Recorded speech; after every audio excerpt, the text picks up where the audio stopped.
Morning, everybody. We're just gonna wait 1 minute. Folks are just wrapping up something, but then we get started.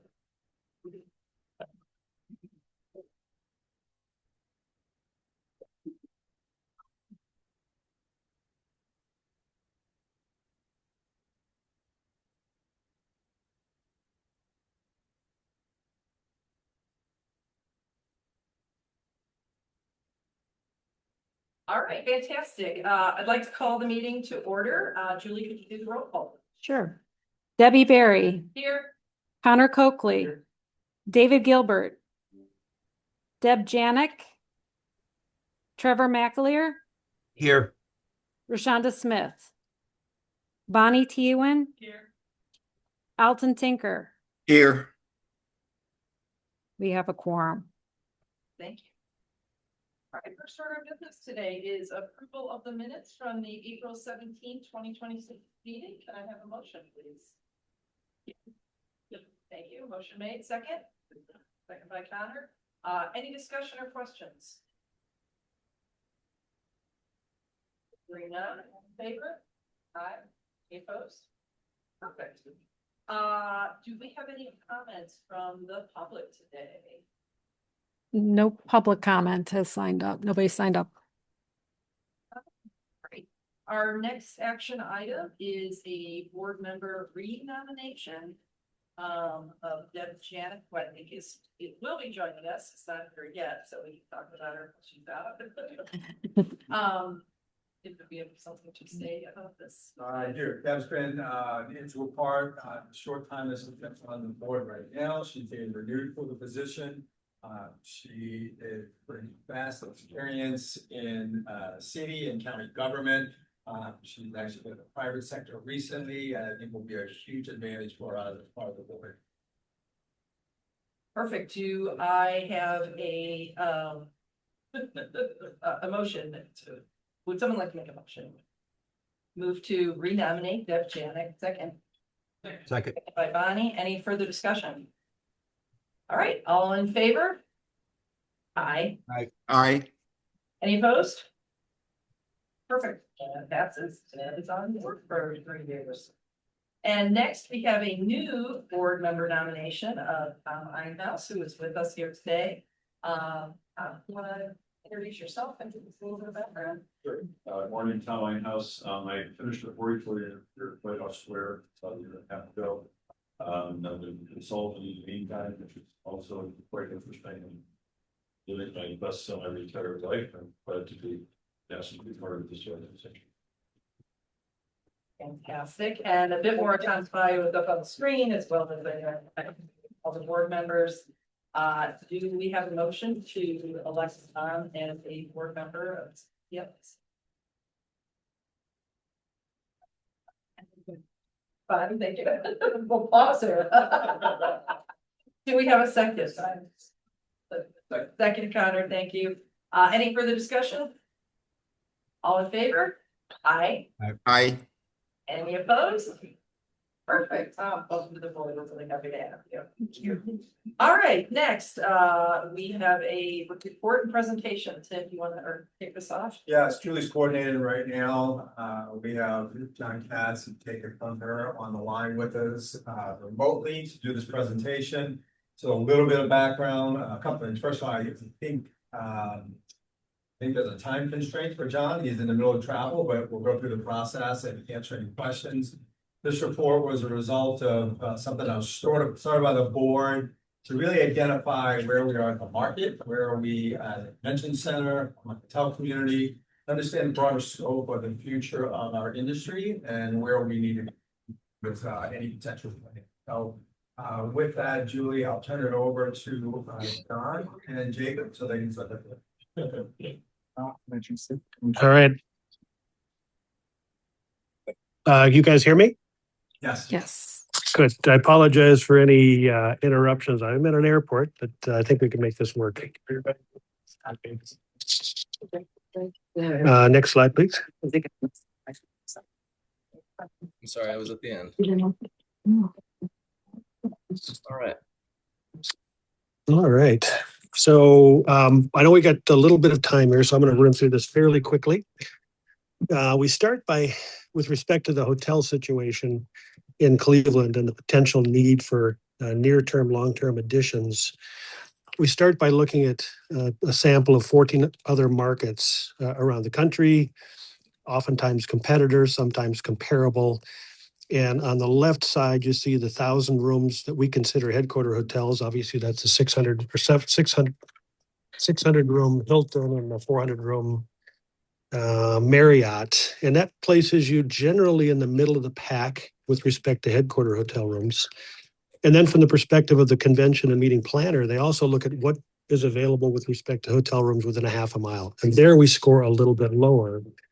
The other challenge on the next page, you see when you look at the size of our headquarter hotel, our largest headquarter hotel, the 600 room Hilton, we have in effect the smallest headquarter hotel in the market set.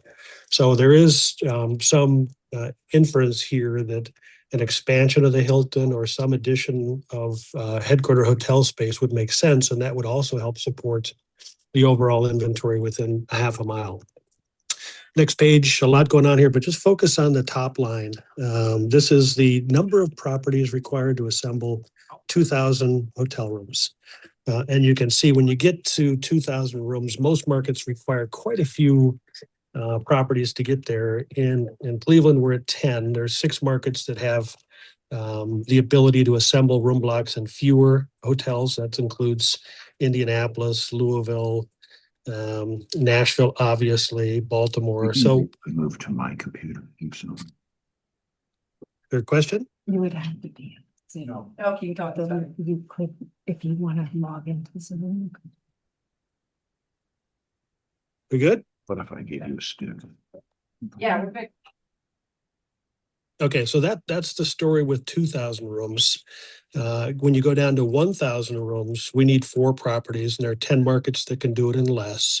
And even when you get to just a small sample of 500 rooms, we've got 2 properties that can accommodate that.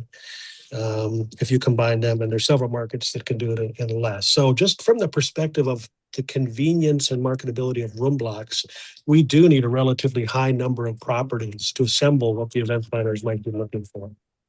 On the next slide, we simply talk about the distance, the weighted average distance of rooms, the hotel rooms to the convention center.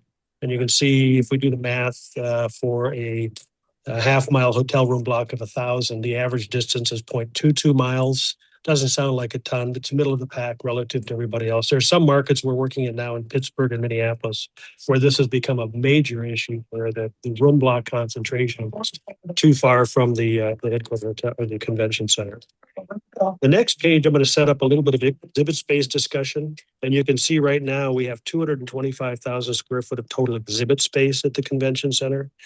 Previous studies we've conducted and a little bit of the research in this study suggests that there's a market in the midterm for another 100,000 square feet of space that would increase your low ranking to somewhere between Pittsburgh and Nashville.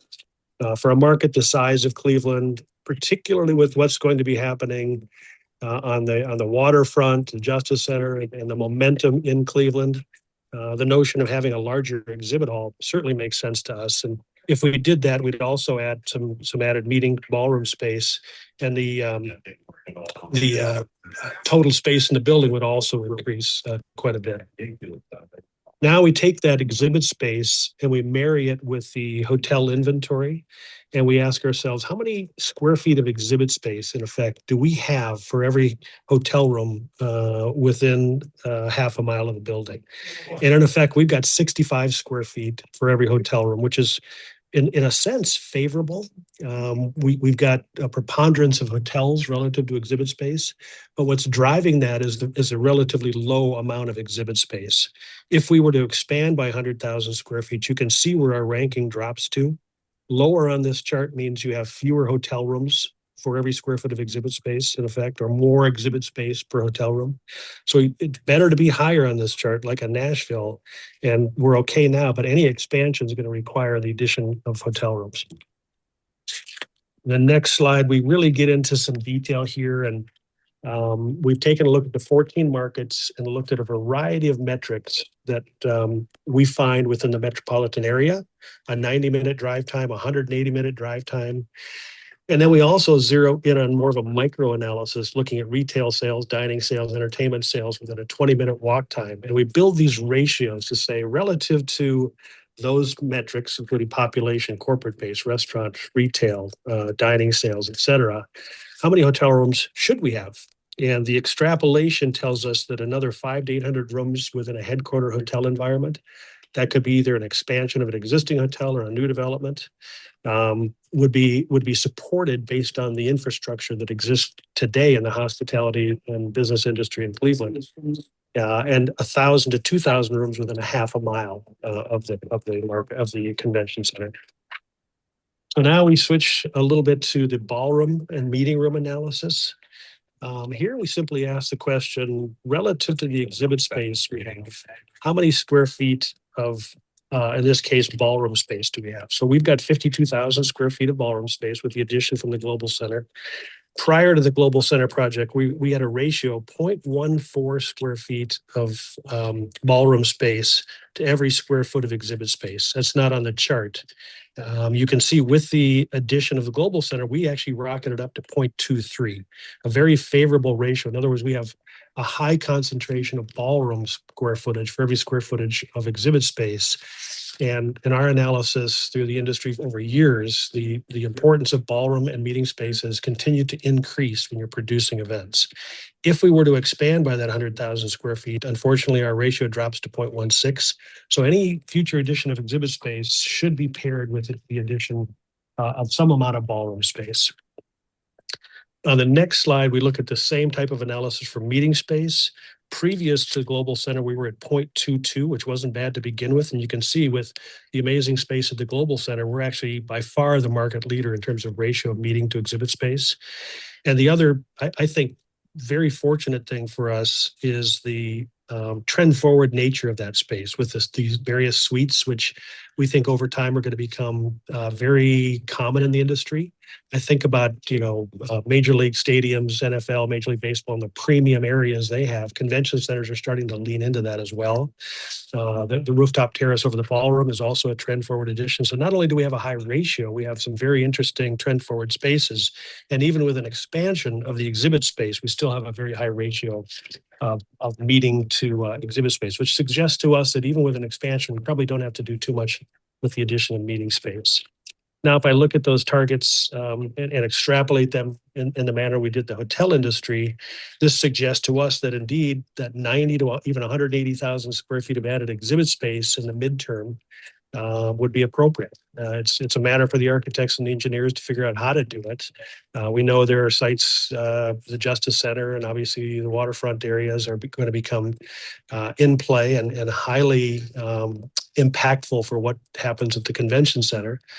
So I think the next stage of planning would be to look carefully at how do we get that midterm expansion of exhibit space and then up to 20,000 square feet of ballroom space, as I suggested earlier, based on the ratios of a ballroom to exhibit space. And on the last slide, I just kind of summarize this. Currently we have 1,000 headquarter hotel rooms in 2 properties. Step one, even if we didn't add inventory, would be to create the Skyway linkage from the Marriott. Now you'd have 1,000 rooms under cover, which I think is very marketable. And it's relative to what we're talking about in terms of other investments. It's a low cost way to be able to market 1,000 under roof. And then an incremental 500 to 800 rooms over time. Half-mile hotel rooms, 3,460 today. We'd like to see that increase between 1,000 and 2,000 over time. And the market will begin to take care of that as rate and occupancy justify. We'll see additional hotel room development in the downtown area.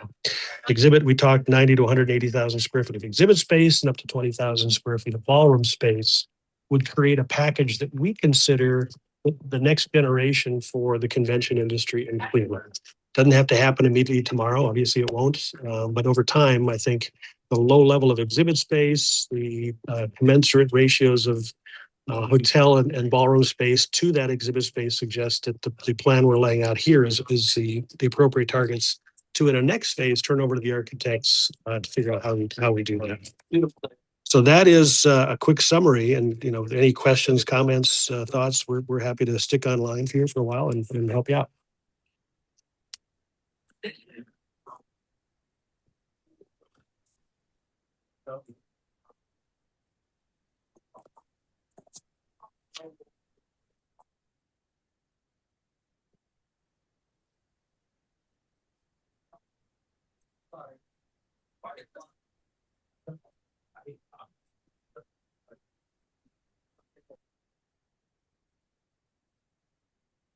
Whoever's speaking, would you mind just speaking with the microphone on? We can't hear you remote. Thank you, David. Thank you.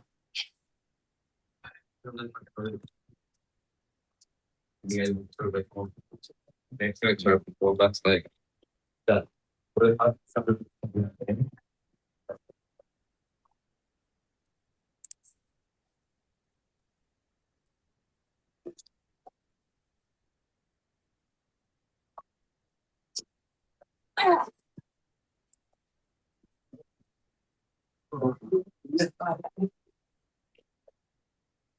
Yeah, just to let y'all know, we still can't hear anything going on in the room. What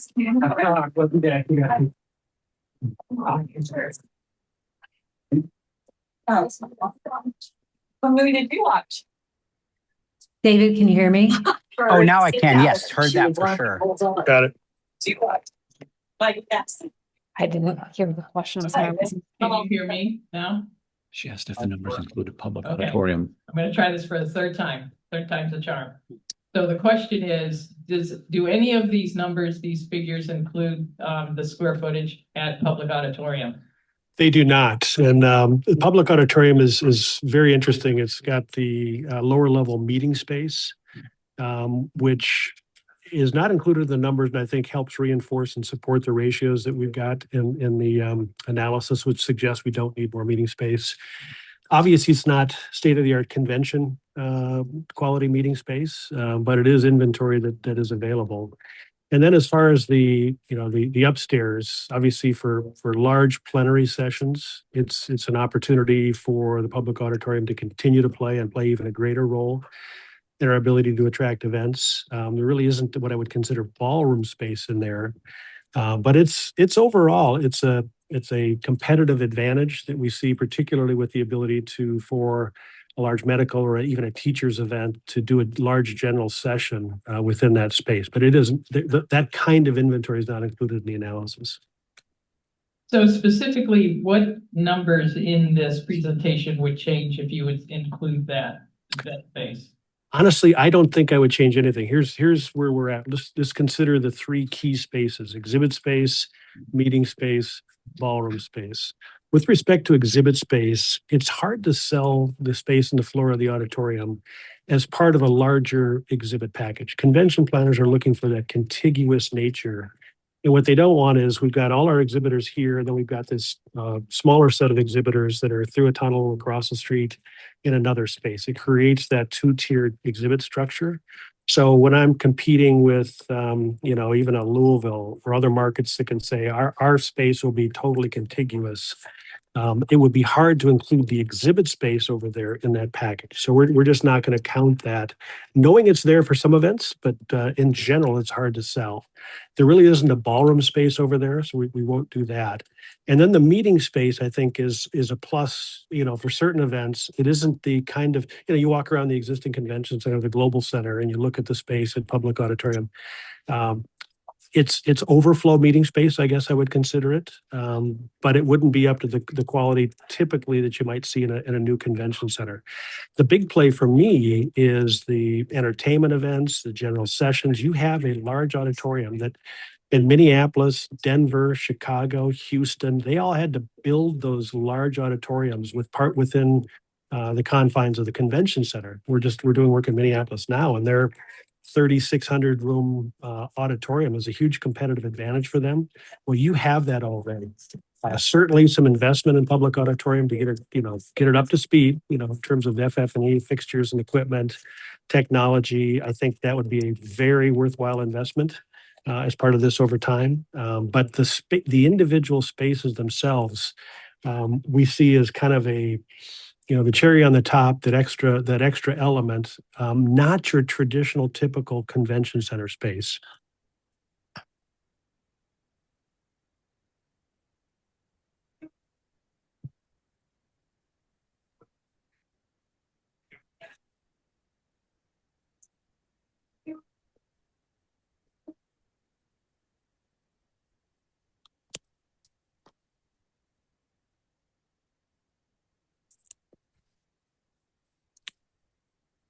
I think we Okay. lost him again, Dave.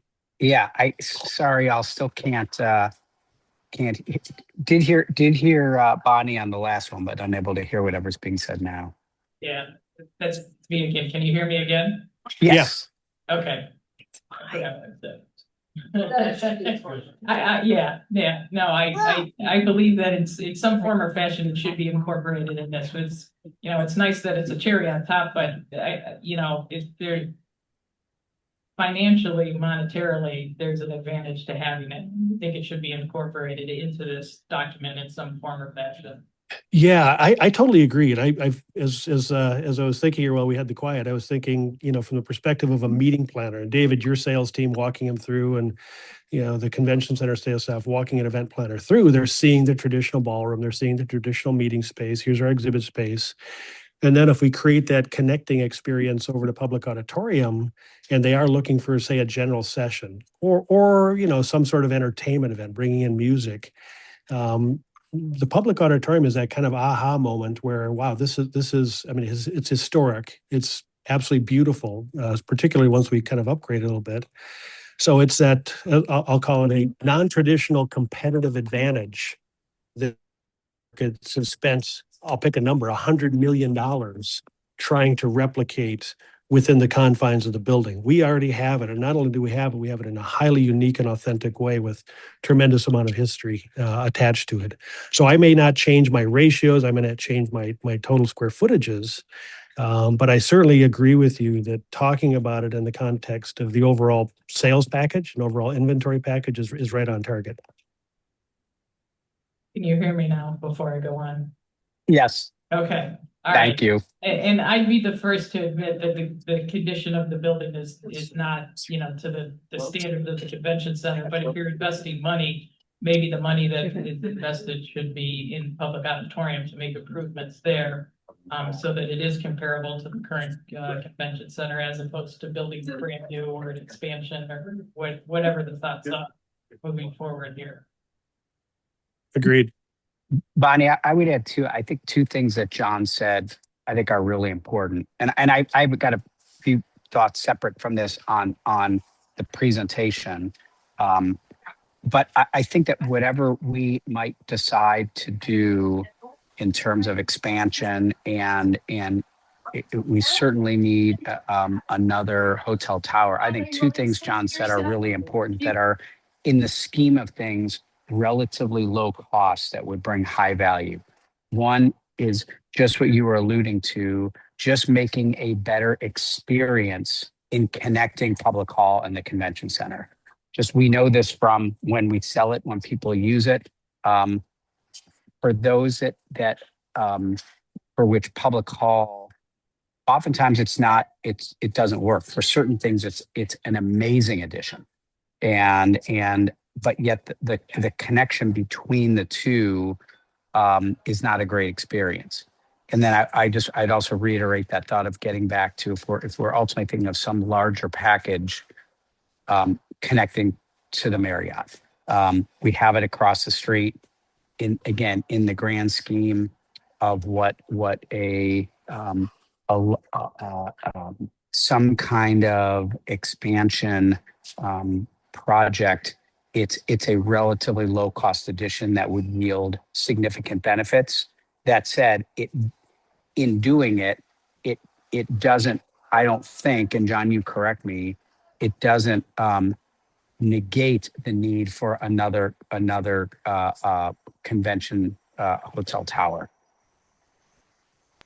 No, exactly. I mean, the public auditorium is really not additive, obviously, to the hotel situation. We need that hotel rooms inventory.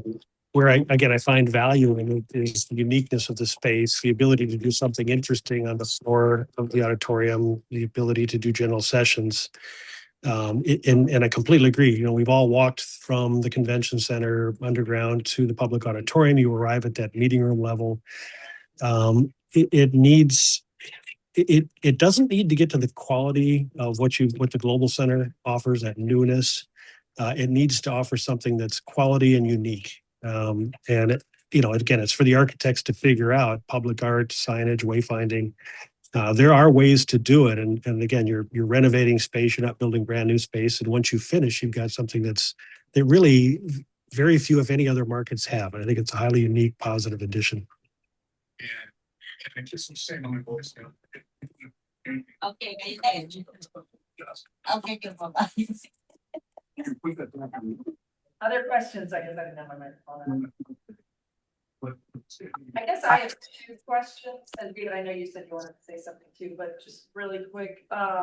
So John, and obviously I know you have to pick some sort of set of hotels or set of cities that make sense to compare us to. But just going through this, and I know they don't always come out at the top, but still seem to me as not necessarily comparable, even though they could be considered Midwest. But I just kind of questioned Indianapolis and Nashville in particular. Are we truly in their peer set, competitive wise, given the size and the type of city and the type of activity they have? And again, just wondered what it would look like if we took out maybe kind of the top two, and then I thought Grand Rapids, my little knowledge, was maybe very small and not as competitive with us, and just how we would fare. Not that we want to be average, but just where we would come out if we took out a couple of those that we may truly, in my mind, never necessarily get to. Just curious on your thoughts on that. Yeah, I would say when we look at these competitive and comparable markets, we work with Dave's team and the convention center team, and we ask the question, where are we losing business? And who? And then secondly, what buildings around the country might offer something similar to what we have? And my understanding, David, is we do lose business to Indy. We do lose business to Nashville. So that's why they're in the set. In some cases, we build a set that includes markets that are kind of nipping at our heels. I would argue Milwaukee is nipping at our heels. They're going to have a better package than we do. They're pretty quick, and they're in the process of exploring a new 650-room headquarter hotel. Grand Rapids also looking at a new headquarter hotel. They're nipping at our heels, and downtown Grand Rapids is fantastic. And then Indy and Nashville are more of these aspirational markets. They take business from us. They're not necessarily where we want to go, but we do want to elevate closer to who they are. So that's how we build it. But I'm a numbers guy. I love crunching numbers, and I think we'd be perfectly happy, running a couple of different sets and seeing how that changes the ratios of ballroom and hotel to exhibit space. So I think it'd be an interesting exercise, and we're happy to jump in. Thanks, I appreciate that. Yeah. My question is just on the hotel distance. I think one thing I know I've always heard is that you need to get to that 1,000 rooms. That makes a lot of sense. I do agree with connected to the Marriott. But in looking at that table on page 5, where we're essentially at the median, and again, I know that's not necessarily what we're striving for, where do you think you really need to be or want to be? What is the industry asking? I mean, 0.2 to 0.22, 0.19 to 0.22. Do people notice that difference? I don't think it's a huge issue in Cleveland. As you say, you're kind of in the median. You always want to be higher on that list with a lower distance. The reason we run that analysis is more to say, are we in trouble? Are we a Pittsburgh? Are we a Minneapolis? And we're actually doing convention center studies in both of those markets. So that's become a major issue. How do we fix that? Your situation isn't nearly as dire at all. And certainly, another 500 rooms attached to the Hilton or a new headquarter hotel would make that even better. But I wouldn't focus on that as a huge need area. It's just more of an observation. Thank you. Yep. Yeah, got it, please. Where does the current Hilton potential to expand 500 rooms? Where do you put this other tower on campus? As we're looking at the Justice Center block in the future, as we move the jail down. AJ Patrick Becker. Off about the AJ Patrick Becker. Please return to security source checkpoint to claim your forgotten item. Probably not. Oh, that's exciting, but. David, I know you had some questions or comments if you want to jump in. Yeah, thank you. One, I first say I appreciate you're doing this analysis, because we see so much of this, our team, daily in talking to the customer and sort of having a strong idea related to feedback, and when we book business, when we lose business, but seeing this kind of analysis is really important. I think that I think what we see on the ground is a handful of things. One, we're doing well. I mean, our convention center is performing well. Right now, our hotel occupancy, our ADR is doing we're having another really strong year in Cleveland overall. I think that what we are starting to see is that so many of our peer cities, Pittsburgh, Columbus, Cincinnati, Louisville, Detroit, are adding right now. They're adding hotels, they're adding exhibit space. And where we have always, in particular, had a difficult time is not a total number of hotel rooms, but a total number of decent convention size hotels. And for larger groups that can go to many of those cities, and some who are adding and have their larger groups in 2 or 3 hotels, we're in 6 or 7. And we are starting to see some real cracks in that. And so I think from the hotel standpoint, we're starting to see, beside the analysis, a lot of anecdotal evidence, and that's without almost every one of our large competitive set having convention center hotels, new ones underway or at least under study. Many funded and underway. Louisville, Cincinnati. I believe Pittsburgh is absolutely going to be happening. Columbus already way ahead of us. I think with the exhibit space, we have a beautiful convention center. And I think since it's been open, the team has done a fantastic job of keeping it really relevant. The exhibit space expansion is already paying for itself, meeting space. We, as you see in here, our exhibit space is small. And even for us to, if we have the ability just to get to 300,000, we don't have to get to where Columbus is. We don't have to get to where Indy is, where Nashville is. But for us just to get even from 2.25 to 300, puts us in a different consideration class of many events. And I think there's more analysis we can do related to that, the types of lost business we're getting, the types of meetings, conventions that we can go after if we have it. But what makes me feel really good is we have a place people want to be. And with what we have, we're performing well. And we have a great test case that the dollars the county put into I call it recreation of what was the Global Center, is already paying for itself. That our teams are doing well, our community has the attraction, and I think that we to the extent that it's possible, we should take this seriously and be thinking about how starting to explore an expansion of convention center and how another tower gets built. And I know they're very big things, they're not, but I just think this study is another great proof point in that, in showing where we where we stand against our competition.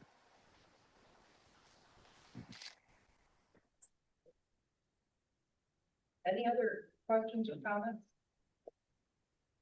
I agree. I think this is really good information and a piece of our puzzle as we, look forward at all of our opportunities. So, Tim, did you have anything you wanted to add? No, I just thank John and his team for pulling us together. I think, as David said, this is the starting point of a longer plan to figure out what we need. And as I've always said, we wanted to make sure the board had enough data to really support whatever decision to ask of this group. So, Excellent.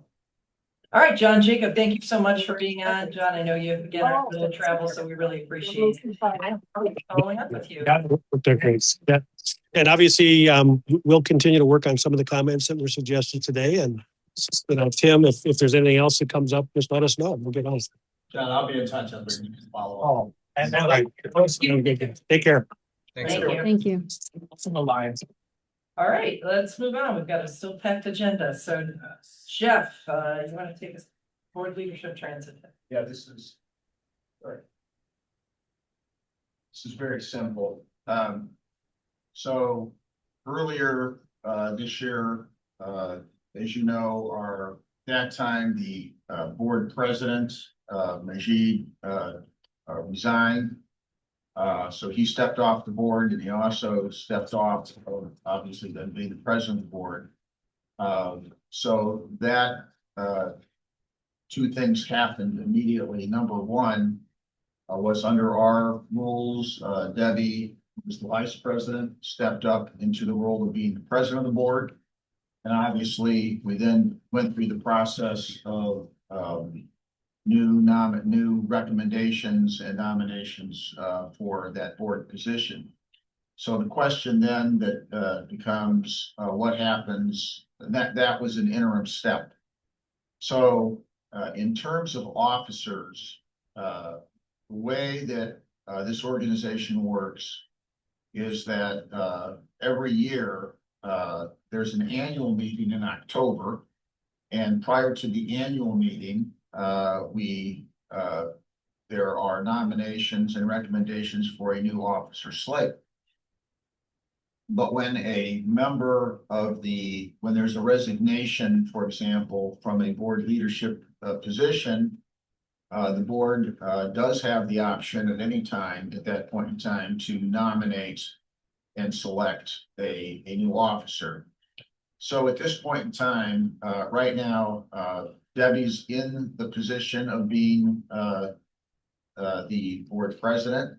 The board could, if someone wanted to nominate a different officer at that point in time, it could be taken up by the board. But the more normal transition at this point in time would be, unless you really have issues with Debbie being the board president, it would normally be that she would stay in that position. And then we would go through the process of nominations with an election in October. But I just want to point out, it is the board's decision to do as it chooses with that position. So that's the way the rules work. Questions? Whether we need a motion or not, but I'd like to make a motion if necessary that Debbie stays on as the president of the board.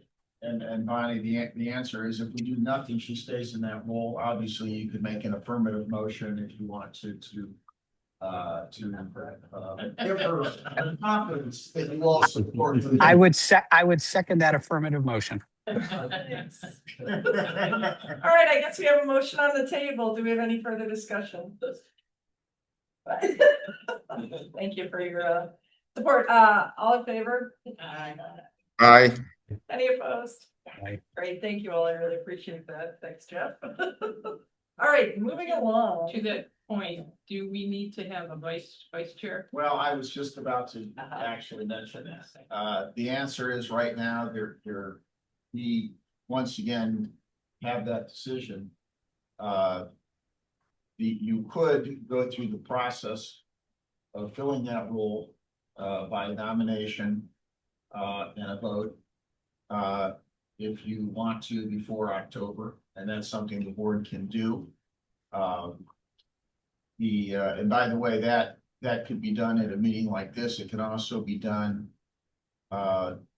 if there's a nomination, that could be done through a vote of the board, not in a public meeting, but then it requires a unanimous vote of the board. So we do that can actually be an organization email vote. But the answer is you can select that individual and you can fill that role. I will say that the conversation that we had previously was because we were in the process of repopulating the board. Thought was that we would at least get the board repopulated, which we actually completed now, and then think about the next officer slate. So the answer is you could at any time, or you can do it in October. It's up to the board.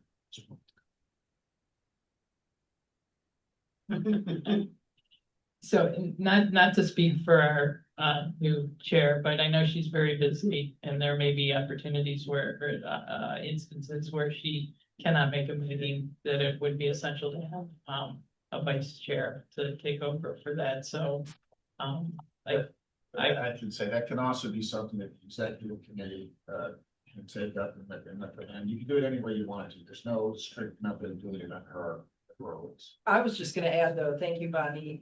We have a good executive committee, but it would be really valuable to have another person serving on that. It's just to get to October, so. If someone would like to make a nomination or someone would be interested in that role, it's not, but. Great. I just figured out the part. That's all it takes. And you can see how scientifically this is now being done. Up to the board. It's normally how many years now?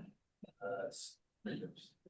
But we would bring a slate back still. You could do it, what you could do right now, if you wanted to, this is the point, you could do it on an interim basis and bring the slate back for October.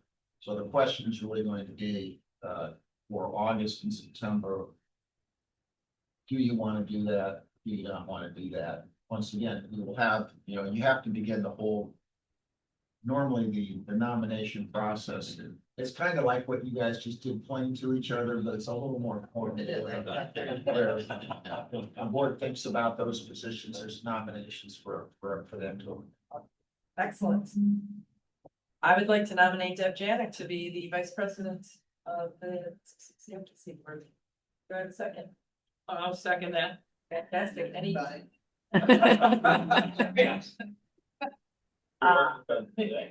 Any further discussion? Hearing none, all in favor? Aye. Aye. Any opposed? Wonderful, Deb. Thank you. Very well. We're very happy to have you. Yay. All right, again, let's keep moving before she. We will have a discussion, I think, and obviously the whole board is wanting to weigh in, just to formalize all of this right at the October meeting. We need it. Okay, let's move on to the executive director's report. Tim. Did you explain about the applications, vice president, functions like that?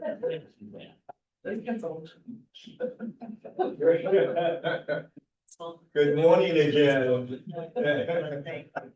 And welcome to everyone. Obviously a lot going on in this meeting this morning. Officially welcome Deb and Tom Einhaus to the board. Good to have both of you with us and really looking forward to contribution. Deb in their new role as the vice president. It'll be very interesting, and I can get with you to kind of talk about that meeting schedule. We'll get you updated on that process. So thanks and welcome to everyone. It's moving through a couple of things, so I know we have a packed agenda. Just want to update the entire group. Obviously, we just went through the CSNL study. I'll work with John Katz to make some revisions based on some of the recommendations. If you have additional questions or comments or feedback, please feel free to share it with me. June's going to put that entire deck or presentation on our website later today, so it will be available to anyone who wants to look at it in more detail and provide any feedback. Once we get more, I'll update everyone as we get revised presentation to it. Just want to let everyone know the 2025 annual audit has started. That process is moving through as it always does. The auditors have already been very active in the building. Expected to have that wrapped up somewhere by the end of September, October. We'll keep track of that and keep everyone updated on those results. Mike Campbell and I have started working with the group on the North Coast Land Bridge. It's a big project that's going to have a great impact on our building at some point. We want to make sure that our interest is represented in that. They have a number of meetings that presented us with some diagrams of what that project looks like today. I understand it's going through some review and transition. So as we get more information, I'll share that as part of it. Yes. Okay.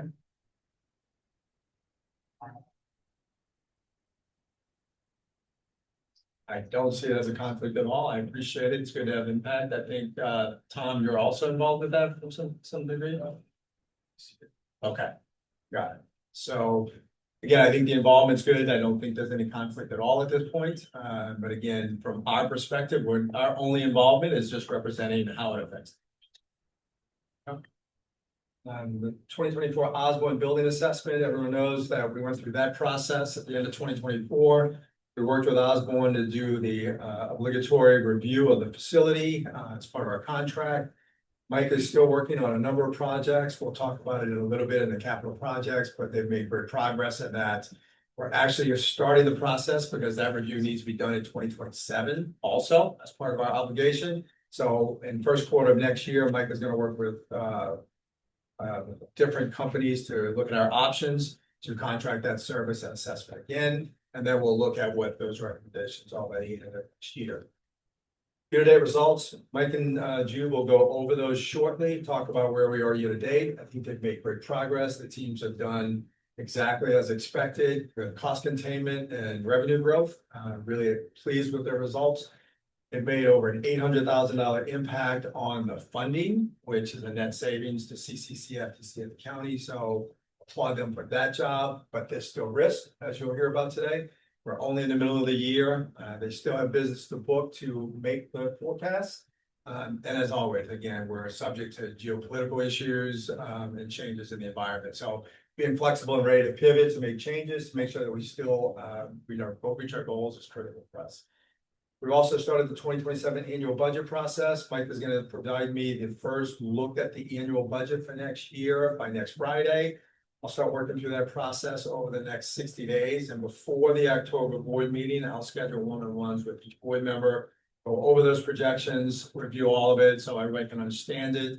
So by the time we get to the October meeting, we'll be able to have a vote on approval of the budget. Okay. A little bit difficult to see on the screen, but this is the current operating cash.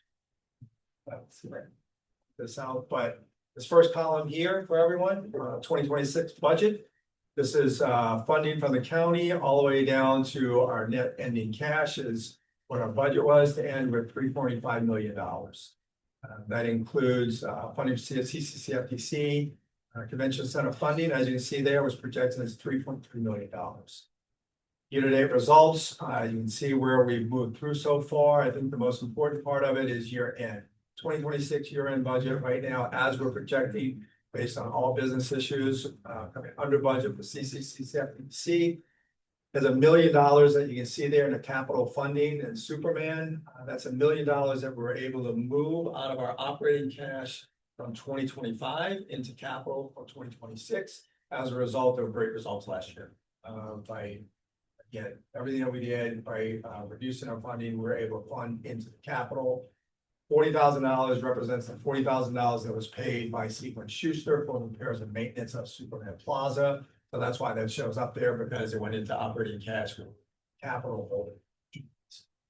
The end right now, we're projecting that funding is going to come in less than projected by about $800,000. I challenged the team to get that up to $1 million, to therefore reduce funding by a third on our ongoing effort to really be self-sufficient in this facility. As of today, we're looking to end with operating cash of $3.3 million.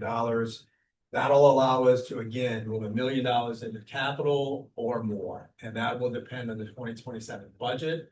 As of now, we look at going into the first quarter as a better year next year. If that's the case, we may be able to move more of those funds into capital funding for projects in the building.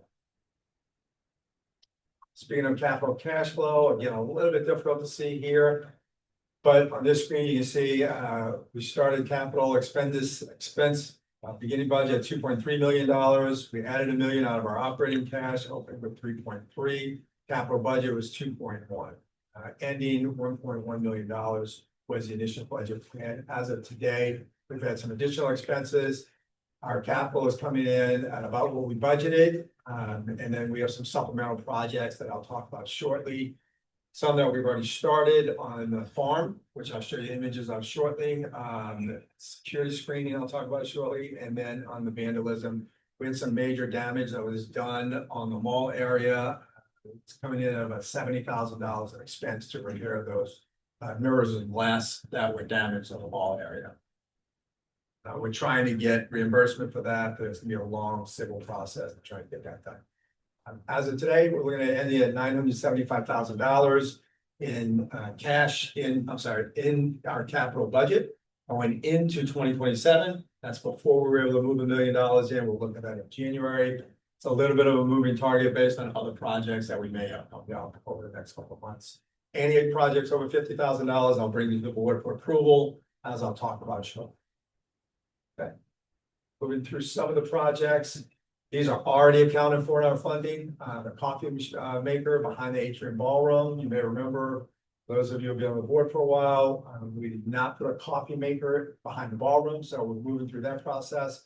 We had to work with Osborne to get the electrical and the water flow process outlined properly. That should be done by the end of October.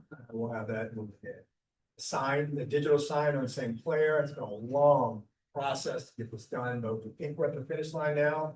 We're just waiting on approval, permit approval for this project there. Without changing tables in plan, we're moving that in there up on the third floor, I think is what we're putting. Okay, correct. We'll have that in shortly to meet ADA requirements. Electrical equipment, that's part of the Osborne study. It's changing out breakers on August 24th of this month. We've got to shut the power down in the building for that project to happen for 24 hours. So on that Monday, Starbucks will be closed. We're alerting our regular customers already and making accommodations to make sure that we're prepared for that stuff in the building. One of the other projects that was identified was a resurfacing of the loading dock. That was completed at the end of the first quarter. So that's in better shape. 2026 capital projects. These were all in the capital budget planning. Just want to talk specifically about the second line item there, $520,000. That's for the vehicle access bridge repair. That work was started. That was part of the Osborne study also. And it was decided that it needed to be done because of concerns of that access driveway into the loading dock, which is basically our lifeline for this building. So that process started and will also be completed by the end. Slide, Julie. It's a really bad picture to show, but I couldn't get anything else that's better. But we allocated $50,000 to do some improvements on the farm. It's a really big part of the convention center. It's been part of our identity from day one. When you look at this bird's eye view of the farm, this is before we made some changes. It's been in a little bit of a disrepair, as you can imagine, managing a farm with pigs and chickens and everything else. Trying to find a farmer to work here is not easy, and it's not really something that the chef can manage on his own. So we started revisiting exactly what we want to accomplish here. When you look at this image, though, again, this is a little bit dated, but this is where the pigs were located. They had done a lot of damage. Honeybees are here. Chickens, this tree in the middle here becomes so overgrown that these windows here, which is the hallway outside the ballroom, which is the main area to overlook the farm, you couldn't even see into this area. And so we revisited the entire thing. A lot of this, we're also having a problem with the fence line. We kind of did some patchwork years ago with electrical currents in there to keep rodents out. It wasn't working any longer, and we had a lot of problems over the last 24 months. So moving to the next slide, Julie, we hired a firm to come in and make some changes. This is now the far area where the chickens were located. We cleaned all of that up, refurbished the chicken coop. The chickens will be back within 60 days. It's just a much cleaner presentation for our customers to see from the ballroom. The next slide, this is the center section here. That's that tree that was overgrown. We cleaned all of that up. We're putting in planter boxes there. There'll be elevated planter boxes that the chef is going to put in herbs, vegetables, a little bit of everything. It's really going to be a working farm at this point once we get all of that in. Next slide goes into the honeybees, I think, Julie. Again, we added some more of plants in that area there. So this is really cleaned up nicely. The bees are very active. If you don't know, our pastry chef, Sarah, is a beekeeper certified. She manages all of this for us and takes great pride in really owning that area. So that's going to be a really active area to move it forward. There's an awful picture right now just because of the hay that's been made here, but these are apple trees that were added where the pigs were located. We no longer have to worry about keeping up with the pigs and that mess that is out there, and then we'll have apples that are growing in that area. So just a much cleaner look, so when customers look at it, they'll see something different. Again, this is a future concept that we should be considering down the road. There's a bad picture again, because there's an old shot of what that pig area was like, that's no longer there. This is that wall that is on the side by the pig section, or what's now by the apple trees.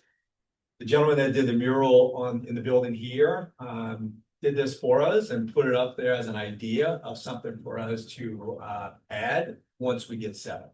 We're holding on this until we figure out what happens with the land bridge and what impact that has, if anything.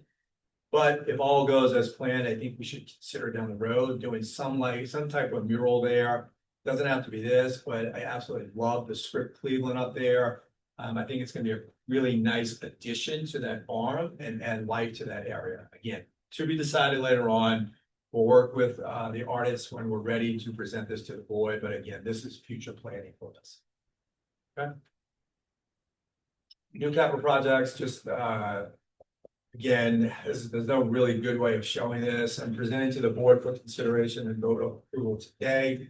We need $180,000 to purchase these security screeners. Couple of things on this issue here. Legends Global is trying to add these in all of their facilities for security purposes. This has become a really big issue from the meeting planners' perspective, that they're asking for some level of additional security at the entrance of all of their buildings. As you can imagine, in today's world, this is an open building for people to walk in and out of. And so taking the appropriate steps to show our ability to, be a little more safe on the entry level. Is a wise investment for us from a meeting planner's perspective. It's wise from a risk standpoint. Nothing's guaranteed. Clearly, it's not going to be foolproof that no one needed this building. We have a lot of access points, but we're very confident that buying 6 units allows us the option to put these at the 3 main entrances as needed, or take appropriate steps to control other entrances if we need to filter everyone through 1 or 2 entrances. We have tested models on this already. I was concerned feedback would be that customers felt intimidated, but I was completely wrong. We put them out and everybody just filtered right through it. I think human nature now is such that people see it, they understand it, they go through, they don't fight it. So with that said, we have a capital request already. I presented it to the executive committee, but I need full board approval to move forward with this purchase. We've already identified it. We've gone through the bid process. We looked at 3 bids. This is the best price and unit that we would like to purchase. So What's the system? I don't have it in front of me, Mike. There's Chaya, so they're a local, Ohio-based corporation. CEIA Chaya. Out of Solon. Yes. Yeah. So, or St. Clair. Or you can do 2 Sinclair, 2 Lakeside, and 2 at Superman Plaza. It's mobile enough. It's not. Yeah. Yeah. Yes. Question, the labor that supports this, usually there's some type of security of law enforcement that is in conjunction with this. Does it reduce or It adds. is it a dash issue? It's an additional security issue where you've got to have people monitoring these devices. But what we're looking at doing right now is working with the planners as they're scheduling their events. We're going to charge when possible. It won't be out there every day, all day. What we'll do is based on the arrivals or based on the groups that are in house and adjust as needed. But we don't have a plan right now, putting them out there permanently every day. We're gonna kind of work through that process. We implemented this at Playoff Square. And if you want to reach out to somebody, reach out to Tim Kildane. And he can share all the there's a lot of nuances to making it work well, but once it's working, it works great. Okay. You have to adjust the operating budget to include the additional labor. We will include some of that in next year's budget. Another question, I know for some events, like when we did the state of the county here, we obviously needed more than 1 set at the main door, although I think we had all the doors closed except that main door. So I guess to that point, they're flexible enough that, of course, that kind of event or any event that needs significant security, we can move all 6 to one location and. They're mobile enough that we get the option that they're as needed. It's not gonna be a permanent placement. We could use these, but I think the county rented them. I was gonna say we did pay to the rapper. And so we have other options that we can work with. Just to clarify, so so I understand, is this some, will these then be in place at any time the building is open to the public, or are these going to be more for when, just at certain times, larger events, larger meetings, larger conventions, when it's requested by the meeting planner? Just checking. David, it's Mike. It's the latter. So we're going to prioritize the higher risk events. Got it. Larger, consumer shows and Right. events with higher attendance. Those will be our priority with these units. Great. Thank you. So to that point, I am a little bit concerned that I don't know which entrance would be the main entrance, if it would be St. Clair or Lakeside, but if it's a very large event and everybody's coming at once and we have one at each of 3 entrances, how's that gonna work with the flow of people trying to get into the building, get Playhouse Square? You have multiple, obviously it's huge, everybody's coming at once, but still, one doesn't seem enough. Yeah, so great question. So we studied the throughput, we compared it against those large events. The beauty of this system is we already have, as you know, existing metal magnetometers on site, so we can supplement with our older units, if you will. But the throughput on these, that's the beauty of this system, is it's quick and you can get a lot of people through, really with just a couple of units at a location. So that's the great part of these units. I think it's important that we would have to use it appropriately in control points. If you're looking at Lakeside, you got the top of the escalators, that's easy control point. So I think strategically where you place them also becomes, best use. So are the existing equipment sufficient to address For these larger shows, when we put this in place, at the minutes, it's what's experience.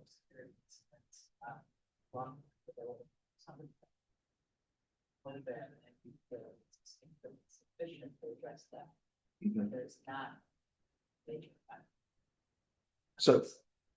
So currently we do not have magnetometers in place on a day like today, when it's a dark day where there's a few meetings throughout. Our thought process behind this is to set this up for the higher risk, larger events. And we're going to start there. That's where we're going to start and kind of address that need first.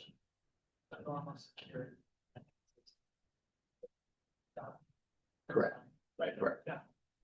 And I think this is gonna become a growing issue because I'm hearing it more for conventions and meetings. They're gonna say we want more. And we may have to look at this a year from now and say we need 6 more. I don't think that's the case today, but again, we'll have to make that change. It is an operating cost. And I think the more elaborate the systems, the more you do it. We've got one system that required someone on a computer monitoring. I mean, there are a lot of options out there. It just depends on the magnitude of where you want to go. And again, we'll have to address that as well. I'll share that in our experience at Playhouse Square, we started off with a couple and to do the larger events, and then pretty soon it became demanded for all events just because everybody's like, well, they're more important than we are. So there was a lot to balance in public perception on that. So again, Tim would probably give you some really good insight into our evolution of that, which was pretty expansive. And now anytime we have the public in the building and going to the offices, those are out and operating. And there's a lot of labor involved. And I think we quite possibly may end up in that situation. Okay. Thanks, Tom. All right, I think we do need a vote on this. Do we have a motion to approve the 6? To start with at 180,000. Perfect. We have a first and a second. Any further discussion? All in favor? Aye. Aye. Any opposed? Perfect. Thank you. Thank you. You're done. I'm sorry. Yes, I hand it over to Mike and Judy. Drop some more.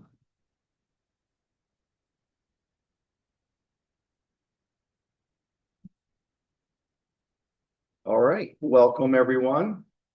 Tom, welcome to the team. Nice to meet you today. First off, I'd like to introduce Michelle Thomas. Michelle is our new AGM. Has it been 2 months? Almost. Michelle comes to us from the Ritz-Carlton in town here. She has a wealth of knowledge in hospitality there for 20+ years. She's got an amazing skill set, and we're so happy that you're on our team. She's already made unbelievable progress in a lot of areas, and so we look forward to doing great things together. So wanted to introduce Michelle. Okay. First slide. Talk a little bit about year-to-date performance. First, total events. Year-to-date, we've had 72 events that have actualized. We believe we're going to end up the year at 135 events total. This is exceeding our goal of 125. Total attendance, right? Year-to-date, we've had 245,000 people come through our doors.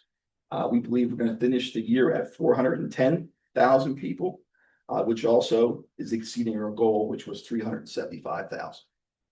Total room nights. This is something we focus on heavily, especially with Destination Cleveland, really driving the economic impact and total room nights through this building throughout the year. So far year-to-date, we've been able to generate 80,000 room nights. We believe we're going to finish up the year at 120,000 room nights. This is exceeding our goal, a budgetary goal of 118,000. And so in events, attendance, and room nights, we've been successful exceeding our goals for the year. So good story. We're in a really good spot coming out of the gates, if you will, halfway through the year. Next slide. Okay, economic impact, again, huge focus of ours. Year-to-date, we've been able to generate 56 million in economic impact. We believe we're going to end up the year at 102 million. This is really in line with 2025, where we were really close at that 102 million mark for the year. I included 2024 on this slide, just to show that was one of our best years ever for economic impact. We were up at 135 million. That was primarily driven from the NCAA Women's Final Four. That was the Caitlin Clark year, unbelievable year for the city. We also had the Pan American Games, and then obviously the Super Bowl of meetings, ASAE. So I included that in here just to kind of show probably our highest year in 2024, but 2026 nonetheless is very strong. Exhibit hall occupancy. Right now we're sitting on the books at 49%. We've got 1% to go to meet our goal. While that looks close, that's extremely difficult to find exhibit hall events in the year for the year. We're confident we're going to get it done, and we're pushing our team to go out and find more exhibit hall events, and we'll get it done. Next slide.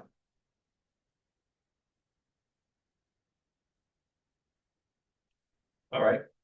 Year-to-date finance, just give a brief summary. Gross revenue, so this is total dollars flowing in through our partners, rent, etc. So 13 million versus a budget of 11.6. This represents a positive variance to budget year-to-date of 1.3 million. Net event income, again, a positive variance of 946,000. Carrying down our non-event income, retail, sponsorships, non-event related revenue. We again have a positive variance of almost 200,000. All in, total adjusted gross revenue, a positive variance year-to-date of 1.1. We're backing out our indirect expenses, where we have a negative variance of 160,000. That's a byproduct of the more revenue we've been able to drive, carrying along associated with that are additional indirect expenses. So all in for the year-to-date, bottom row, left column, we're at 263,000. So how I look at that, and Tim and I talk about this all the time, that's our funding need. That's what we need to run our operations here. And so year to date, to run our operations, we've been at 263,000. That is versus a budgeted need of 1.2 year to date. So year to date, we've been able to reduce funding by $980,000. So again, great first 6 months of the year. Which just to point out, Mike, again, just to point out, this was a difficult year going into it. We knew we were going to pace, we knew we were going to struggle to some degree. But when you look at that number, realize that we only needed to fund $263,000 through the first 6 months on a budget of 1.2. That's a net savings, CCCFDC and the county itself on the overall funding, which is where their role of really looking at everything and making sure that we're impacting that number is critical for us long term. And, again, maintain our effort self-sufficient. Thanks, Mike. Okay, so a little bit year to date, let's talk about where we believe we are going to end up year end. I'm not going to read through every row in the interest of time. I'm just going to cut down to the bottom left corner again. Our funding need forecasted year end right now is 2.5. This is against an original budget funding need of 3.3, representing a year end savings, as Tim mentioned earlier, of 806,000. So again, that 806 is really an improvement in savings directly to the CCCFDC. And at the end, right now, that number is fluctuating. I've challenged the team to get that to $1 million in net savings. They're sandbagging me a little bit, I know, but 806 is the number right now, which is, still a great number considering what we're getting. Right. All right, next slide. I just like going through this. I think it really illustrates our event mix, types of events, and which types of events make us money, right? And so you can see in yellow, we've had 28 meetings year to date. However, those 28 meetings have only equated to 7% on the right pie chart of our event income. You can see conventions at 16 year to date, but conventions and trade shows, they really rule the day. So they've been able to generate almost 70% of our event income. So it just says, and it really illustrates the importance of booking conventions, trade shows far out, and really locking in those big events that drive economic impact, but also event revenue to the building director. That continues to be our focus. Slide. Okay, in the year for the year, so Travis, our director of sales, and our team on site here, also our partners, in particular, Cube and his team with Levy. We work so hard on just really finding new opportunities in the year for the year, short-term business to really grow our event revenue. And also upselling. Jude and his team do an amazing job upselling where a client will book a client, they have a certain catering minimum. The team does a great job of pushing that as far as we can go. And so year to date, it's been a great story. We've had a lot of success. So you can see on 10/1 of 25, we had 49 events on the books. Those 49 events represent 6.5 million in event net income. Now carry that forward, far right, as we sit here today, we've got 135 definite bookings year to date, and that represents 10.6 million in event net income. So from when we locked our budget in October 1 of 2025 to sitting here today, we've been able to drive incremental revenue in the existing events and pull in new events to really drive $4 million through the center here. We look at kind of the next 6 months and our ability to generate revenue. Your window kind of closes a little bit, right? You kind of start running out of time and availability of space starts to shrink. But we're confident we're going to be able to keep booking and end up very favorable at the end of the year. Okay, turn it over to Jude to talk food and beverage. Thank you, Mike. Good morning, Madam President and board members. Thank you so much for allowing me the time to report a brief recap of Levy's gross revenue as we do our 6-month mark. I'm proud to report that we're sitting at a $9.35 million gross revenue, $680,000 better to budget. How this breaks down within our different revenue centers.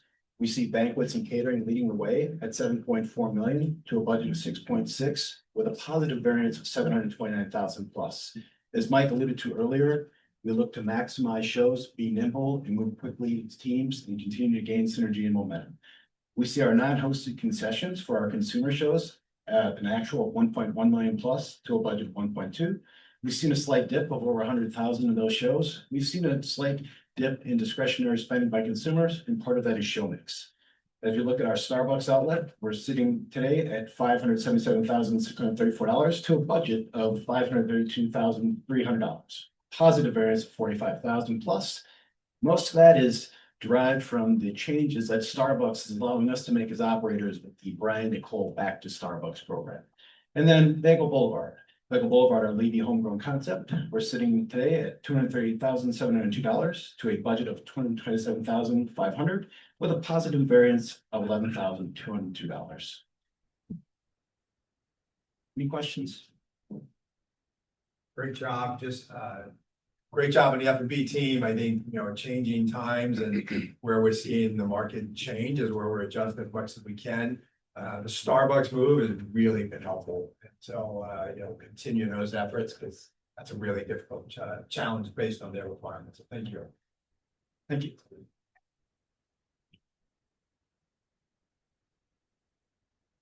Okay, and just for clarity, Jude and Levy and their food and beverage numbers, they all consolidate into the numbers that I presented a few slides prior. Okay, so just a little snapshot of what we have coming up and what have already taken place this quarter. I'm not going to read through all these, just focus on a couple. We have law libraries that we just got done. Phenomenal event for us, generating over 5,000 room nights. I've realized in this profession that there is an association really for everything. And so we've got the National Hardwood Lumber Exhibit Showcase coming up in September, which we are excited about. We also have Women in Steel. And this was a lead that we were able to land from our every 2-year Iron and Steel convention. We made contacts and helped with Destination Cleveland. We were able to land that event. So. Thank you. Okay, this was a unique one for our team. So I know David's on virtually. He's certainly aware of this event. In May, we had an event called the Green Sports Alliance Summit. Essentially, it is sustainability in sports. So all leaders throughout the country and various associations focused on running buildings green. Right, and sustainability held their convention here. And I will say they were blown away at the infrastructure and the commitment we had within this building. It's always been part of our fabric. They were able to achieve, which is remarkable, 99.2 diversion rate. What that means, it's a landfill diversion rate. So anything that could have ended up in a landfill, we found a home for it through reducing it, reusing it, or recycling it. For the sake of comparison, not year to date, typically year end, we're right around 30 to 35% here for the center. Our industry typically is very wasteful because we have thousands of exhibitors that ship their products in. And they don't always do a great job of finding a home for it when they leave. But this event really demonstrated the blueprint. And so we're working with our events team to put together packages to be able to market to future clients to say, here's how you can do it. Here's how you can improve and really move the needle from a carbon footprint standpoint. Like if I could just add for the group, sorry. Part of their success, they actually brought a third party in to manage some of this. They had brought their own cups. The gentleman who started the company started it at a concert meeting with U2. They were a big part of them getting started. So they're all over the world doing this process now. And their 0.8 failure was only in what? Their Trash can liners. trash can liners. Next year, they're bringing their Impressive. own, next time they bring their own failure liners. So outstanding work, and really gives us something to work towards. That's Okay. amazing too. Do we, I mean, just for the public to know that there's this opportunity and that obviously we're capitalizing on it to improve the way we're even doing business. That's really, it's amazing. So, Yeah. It shows that it's possible, and we should get with Kelly in the county office to get some PR around this, to talk about that message. Let's do it. All right, I will turn it over to our Director of Sales, Travis Papel. Thank you, Mike. As Mike and Tim mentioned, we knew starting the year, we had some big numbers to hit, and I'm pleased to report. Year to date, the team has booked 95 events. 64 of those are in the year for the year. 31 of those are for future. The one thing I always like to point out in this is, even though we've booked twice as many events in the year for the year, it's 3,000 room nights for the city. Kind of shows the smaller size of those events as opposed to half the number of events, but that's put 50,000 rooms into the future. So that's in partnership with the hotel community, Destination Cleveland, which is always a nice way to kind of show the further out, the bigger the leads get, and we're laying the base for future years. Just wanted to quickly touch on the events on the books and kind of what market segment they come from. You can kind of tell sports, travel, amusement, that is some of our public shows, all of our volleyball, all of our dance. Those are booked a little far out, majority in first quarter, because again, that's when we want them. That's a low demand time, but those volleyball groups continue to fill the hotels in January, February. They generate 131,000 room nights. Education is our secondary room night generator. Again, we do that AP reading that's booked through 2029 at 16,000 rooms per year. So that's where those numbers come from. You can see the industrial, legal, et cetera, how the room nights kind of shake out for the different market segments of, and this is everything for 26 through the future. It's definite. So 229 events on the books for the remainder of our future in the building, and we'll continue to add to that. Just want to touch briefly on the PACE report. So as always, we're conscious of certain things, making sure we're in alignment with Destination Cleveland, the Hilton, et cetera. Very quickly, the one outlier in here is 2031, but I met with Cammy's team and Larry. We have the exact same events on the books, nothing different. It's just when they were turned different is causing that little bit of a skew in 2031. The one, and you've heard us say this before, the one thing we are always focused on is 2029. We started, years ago, different incentives, really going after any lead for 2029 aggressively with David's team, the hotel community, and that's starting to pace back to better than it was even last board meeting last year. We put an incentive plan in place in 2025 that's had some dividends. For the first time, you can see that the city, which is Destination Cleveland's report, they're actually ahead of pace now for 29, but they're not letting up. I'm putting more in there. And I'm pleased to say that year to date, we've put 23,000 room nights into 2029 definite in the building. And we've got another 22,000 in tentative that I expect to be turned by the board meeting in October. So, all in, we'll turn between 45 and 50,000 rooms just into 2029 because we knew aggressively to get ahead of everything and to be able to really focus on it and not let it surprise us. So I'm going to step out so I can, for the first time ever, use the laser pointer. And then I hit the wall. Use the mic though, just so the folks on the line, turn it or whatever. Use the point. Go ahead, Mike. Okay. So we're doing a lot of events here, but the thing is too, and I will say this, it's better to rebook somebody than to find new business. And we also want to know, are those events happy? The benchmark, the gold standard of our survey is something called Net Promoter Score. They ask every event planner, score with 0 to 10. How did you, was your experience at the convention center and your meeting good? 9 and 10 means they will tell positive things about us to anyone who asks. 7 and 8 means they're not going to say anything. 6 and below, they're what's called a detractor. The company who provides our survey, called Qualtrics, then takes that number, subtracts the negative from the positive, and gives us a score which is 84. That leads the comp set, which is anybody between 200 and 400,000. We are number one in the company with our score. So not only are we doing well financially, but we're doing well. People are leaving with a positive thing, and they're saying positive things about Cleveland in the building. So this is something I'm very proud of. with the team that we have in place here to have a score that not only leads the industry, but is that high. So it's anybody, it's a little confusing. Anybody have any questions on this one? Because this is really the one we judge ourselves on. And again, this is David. I just want to say one, that is a high net promoter score. People don't know this industry. That is amazing. And also congrats. Like, we just know this is what gets people to rebook. And you know, our long-term success is about repeat business, and you get these third parties that book lots of different groups. So it's not just one group that may or may not come back. It's also from third parties. When we have a great experience with one, they might control 10 or 20 other groups. So this is great stuff. Thank you, David.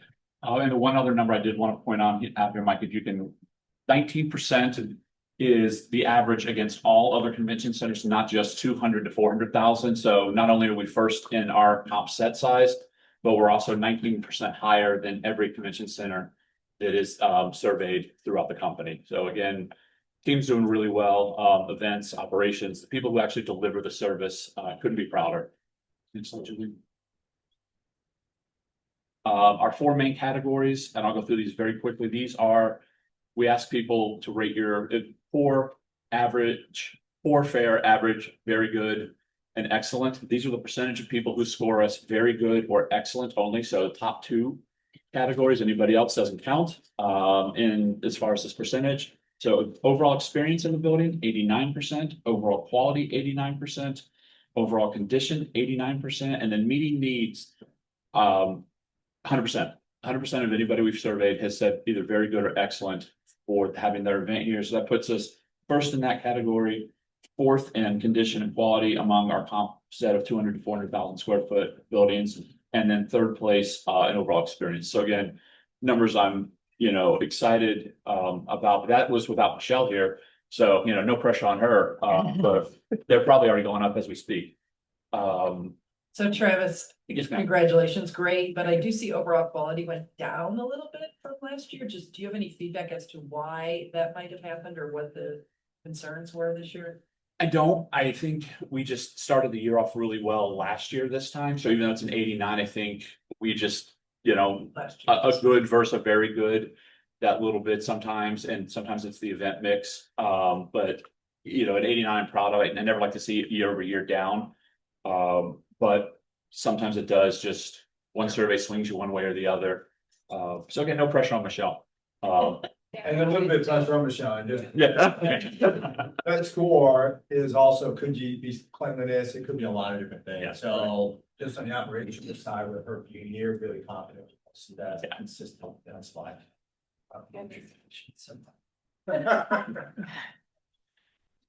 Any questions on surveys, scores, rankings, anything along those lines? Congratulations. Thank you. Yeah, and I take no credit for it because it is the operations team and the events team who have just, and then Levy, because the food we do, putting out the product they put out, they've stepped up. The people actually do the work. Have been phenomenal this year. Social media, go through this really quick. We've gained 222 followers on our Instagram, 112 followers on LinkedIn, and Bagel Boulevard is now up to 345 total followers. So if you're not following us, please do, because I have a marketing manager who works very hard and puts great content. She's actually started a program with Jude and his team that we'll be rolling out soon that I think you're going to find interesting. Some behind the scenes looks into Jude's world, which, I mean, that should be its own show as far as I'm concerned. And the last thing, when you leave today, everybody knows Superman Plaza. We also worked with DC Comics and just installed 5 banners Tuesday of covers or articles from artists, or the writer was Cleveland based. So we got approval from DC Comics. Those are across from Bagel Boulevard. So if you go down the elevator, instead of going across and taking the escalator down, those are hung. We're working on didactics now to be able to describe which artist and what scene in addition those were for, but we plan to have that in place for the 1-year unveiling of Superman Plaza sometime in the next week. And then across from there in Bagel Boulevard, our friends at the library had some Superman memorabilia that they donated to us. So Mike and the team worked and built out display cases, and that's in Bagel Boulevard, but directly across from the banner. So it just really made that hallway pop, leads people out to the plaza. You know, watching Mike and DC Comics go back and forth was always fun to get us the permission to use these 5 covers. But if you get a chance to, when you leave, instead of going out, normal, go down the elevator, you'll pop right out, and on the right will be Bagel Boulevard with the memorabilia, and then on the left are the 5 banners. That is an actual photo. Any questions? I think those are great, and again, I think it's just nice to have connection here, so. That was the thing that was finding a hometown connection for the artist or the writer for each edition. Thank you all. Thank you. Thank you, everybody. That concludes our presentation. Any questions? Yeah, fun, go ahead. So again, appreciate the presentation and all the good numbers that you show us, but you had the one slide, Mike, you had the one slide in regard to economic impact at the very beginning.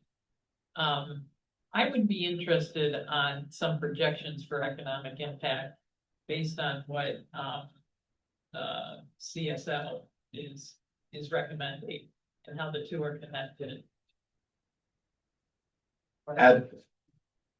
Absolutely. Tim, we can reach out to John and Great question. Anything else? All right, we'll turn it over to Larry. Good to see you in town today. Give us an update on the topic. Thank you. Good morning. Just a quick lodging update. You know, year to date, US sector RevPAR is up nearly 5% compared to last year. That's well above expectations. It's coming mostly through average daily rate or ADR. Occupancy, however, is up a point. As we look for the balance of the year outlook, just the stronger first half of the year is leading folks to increase their projections for the balance of the year. Coming into the year, this was 0 to 1, maybe 2%, depending on who was forecasting. The range for now is increasing from 2% to 3.5% to 4%. So certainly a strong first half of the year, maybe not as strong second half of the year, but better than folks expected. Some of that mixed numbers is coming from World Cup. Not as much of a factor here in Cleveland, but we have several hotels in some World Cup markets. I'm sure everyone's seen different articles, but the general consensus is it was really good, but probably not as great as everyone had expected, so not meeting expectations. A lot of the markets that we were in, average daily rate was very strong. Hotels priced themselves very high to start and may have faded as the occupancy and demand fell a little bit short. I can tell you for some of the hotels in the Northeast, they were definitely impacted. Airbnbs did very well. If you saw the Scots in the Boston area, they stayed in a lot of Airbnbs and drank a lot of beer. So beer sales were up, hotels were okay. Looking at the Cleveland market overall, as David Gilbert mentioned, you know, RevPAR is up for the market overall about 11% on a year-to-date basis. Mix of occupancy and average daily rate as well. When we look at the downtown hotels, a little bit of a bumpy start to the year, but the downtown hotels, next slide, Julie. Thanks. A little slow start to start the year, but really strong in the last 2 months. RevPAR is up about 7% for the downtown hotels. So coming around nicely here as we round up the summer. Outlook for July is looking strong as well. A couple other metrics, a lot of these have already been mentioned, but in the hotel supply downtown, you know, the DoubleTree remains closed. The Holiday Inn is converting. And then there's, I'd say, several other projects that have been construction, early construction, planning, and also several renovations are being planned right now as well. So it'd be nice to see some reinvestment in the hotels that are here right now. Any questions? I guess I have a question since it was in your slide and I've been thinking about it from the CSL report. So I don't know if this is for you, for David, for John. Airbnb. I feel like when I'm traveling to conventions, I'm hearing a lot more people that are staying in Airbnbs as opposed to hotels. Do we have any data on how that's impacting, like even the work CSL did in terms of what demand is and how many rooms and? I don't have it here, Deb, but there's data sources out there that have like AirDNA and things like that that can provide some data. So we'll be happy to, you know, work with Dave and his team and try to get some data points, but the data is out there. That'd be helpful. So like percentages of convention goers that are now choosing Airbnb over a hotel. I don't want to get that granular, but it's more just the market size. You know, it's similar, think of trends we look at for travel research. That's similar data is out there for Airbnbs in a specific market. Abby, I can add a little bit. The latest I saw is that Airbnbs now are accounting for between 16 or all short-term rentals, not just Airbnb, but short-term rentals are accounting for 16 to 17% of all overnight stays and growing. So it's significant. What we don't have, what Larry's saying, we don't have a breakdown of how that would be for convention versus leisure. I would suspect it's much higher on the leisure side because in many conventions, we don't have as much inventory downtown of short-term rentals, and most people will stay within the hotel block. Now, I will say that overall, from a bed tax collections in Cuyahoga County, right now, what's tracking is 10% of bed tax collections in Cuyahoga County are from short-term rentals.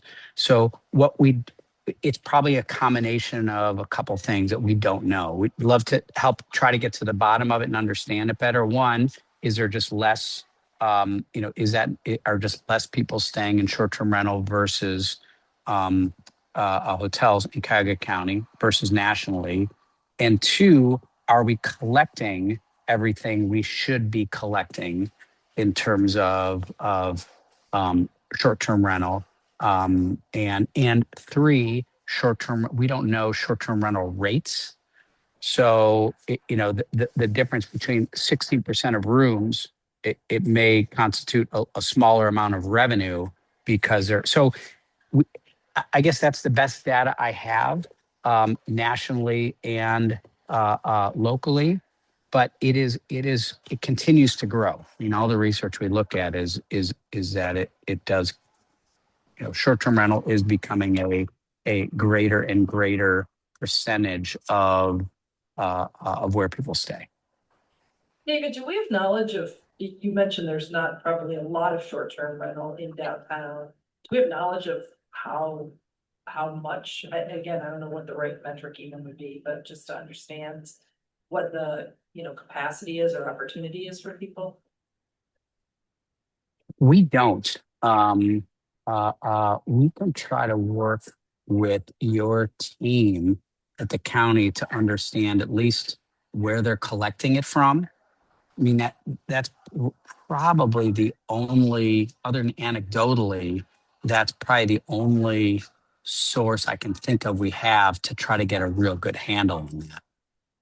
It's tough. It's tough. I know it's frustrating. I'm not sure if Tammy's in the room, but Larry certainly knows.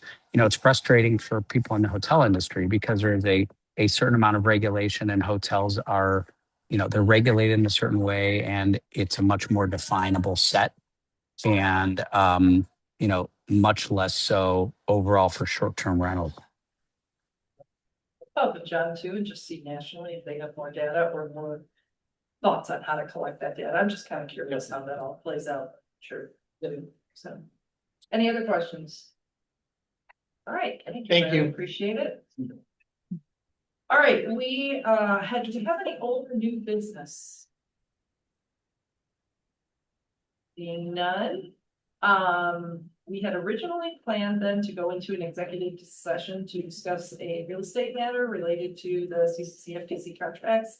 I think given the presentation and the point we are in time, we are not going to go into executive session. So Jeff, we'll turn it over to you to kind of give some background and updates and information. Okay, so I take it you want me to go through the historical slides. Please. Okay. So let me kind of explain what this is. As I think a lot of people understand, the deal that we have for the CCFDC, the creation of it and everything which we have developed today, it all expires next year. It comes to an end unless something happens in some fashion to continue it. And obviously something has to be done because this convention center will still be here. It's still going to be operating. So in order to think through the next steps, which obviously, in the first instance, it is a county decision. I was asked to do a history particularly for the board members who don't know what's going on here or historically, because everything that we have set up right now is an artifact of everything that how we all started. And it's really interesting when if you read the agreements that we have right now, they may not make any sense. It's a very convoluted set of agreements. And so I was asked to go through historically explain this facility. And I'm going to do that in just in the next 15 minutes, 10 minutes.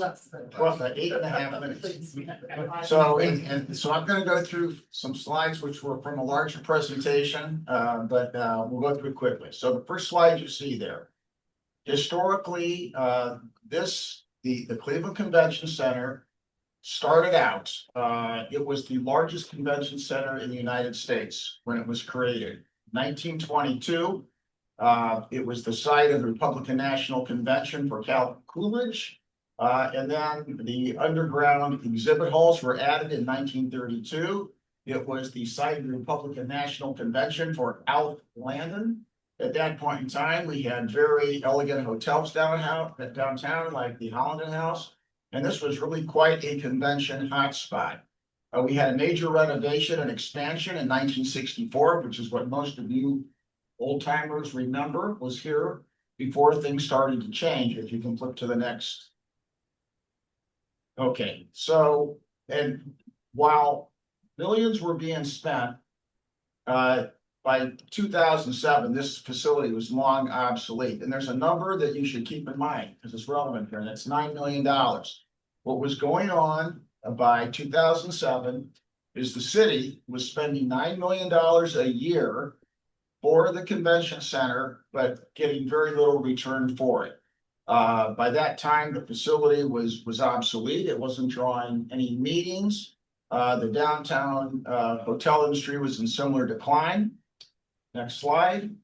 So 3 leaders got together and they had this idea. And it was Chris Kennedy, who, Merchandise Mart, Kennedy family in Chicago. It was Tim Hagan, county commissioner. And it was Toby Cosgrove, the CEO of the Cleveland Clinic. And they had this idea to have a medical mart. And this was all about the medical mart and somewhat about the convention center. We have a medical mart and it would inspire the ability to have a new convention center downtown. It would highlight our national medical strength, and that was the concept. Next slide. So here's the chronology. In October of 2007, the Board of County Commissioners approved a 0.25% sales tax as the primary funding vehicle before they even had a plan as to how this would work. In 2008, March, there was a memorandum of understanding between MMPI and the county, and it was a strange MOU. Talk about it in a minute. And then in April 2009, there was actually a development agreement between MMPI and the county signed. Next slide. The development agreement was a remarkable, but I say here, pretty terrible deal. And let me explain it because the remnants of it are what we had to deal with. The idea was that MMPI as a developer would come in. The county would pay for the development of a new convention center all on the county. MMPI would build it. There would be no competitive process either for MMPI's work. They would have their own private builder build the convention center, but they would take no risk. And this was amazing. The county would buy the land. The county would pay for all of the design to be done. They would work with their developer, with their contractor. And if they liked the price, they would proceed. If they didn't like the price, they would walk away. And by that time, the county would have had $50 million of investment with the developer without a commitment. Moreover, the deal then, the business deal was from the city and the county, or the county's perspective was, well, right now we're spending $9 million to do this thing. So let's just give the $9 million to the developer. So the deal was the county would pay for the convention center. the developer would get a fee to build the center, and then the developer would operate it for the next 15 years. They would get $9 million a year as rent, their rent. They would keep all the revenue they generated out of the convention center, and they would pay the expenses. They would have an obligation to put some money in for capital repairs, but it would be up to the developer as to how much money they would put in for capital repairs. And at the end of the term, any money that wasn't spent, they would keep. For those of you who know real estate, you probably have an opinion on what that deal sounded like. So the next slide. So, yeah. So this was really controversial. There was all kinds of, everyone knew that it was not a very good deal. See the second one, how we got screwed. That was a headline. So the development agreement was controversial. The site selection was very controversial. At that point in time, you had folks like Forest City and Wolstein who thought they had better sites. This is when we had the issue with the integrity of certain public officials. This was right at the time of the whole Jimmy DeMora, Rousseau, county government issue here. And the whole existence of county government was an issue. At this point in time, there was a reform commission saying we don't even want to do the commissioner system of government. Nevertheless, the development agreement was signed. I had nothing to do with any of this. The next day, I was hired the next day. One day after it was signed, Bill Mason and Dave Lambert gave me a call and said, this is a horrible deal. Can you get us out of it? I'm still here. So here's what we did. The first thing we did was we changed the entire methodology for construction. It went from a private deal to what we know as a design build contract, open book, GMP. We took pretty much control of it. We then had to acquire the real estate. Here's another great thing they did. They announced the site of it, but they hadn't acquired the private parcels. So the people who owned property on the site knew that we needed it, but we couldn't use eminent domain. So we had to figure out how to get the property. We had to create a financing scheme for it. Now, this was done in conjunction with other experts, but we were going to use industrial revenue bonds. But we also knew that if we could get the deal done by the end of 2009, if you remember, that's when you had the Stimulus Act, and we were able to take advantage of some bonds if we could get a shovel-ready job. So then we created a business deal with MMPI. We clawed it back for now, but then we knew that we eventually wanted to get rid of them. And then we also knew we had to get a convention center hotel ultimately. So the next slide, that was the roadmap.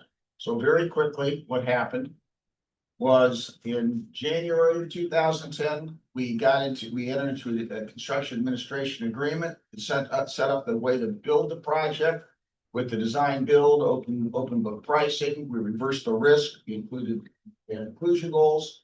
That was January 7, 2010. And then we worked throughout 2010. Next slide. From January to November of 2010, we had a whole project development roadmap, and it all came to a conclusion in November of 2010. We acquired all the real estate, and that was an adventure. We designed the project. We got guaranteed maximum price from our builder.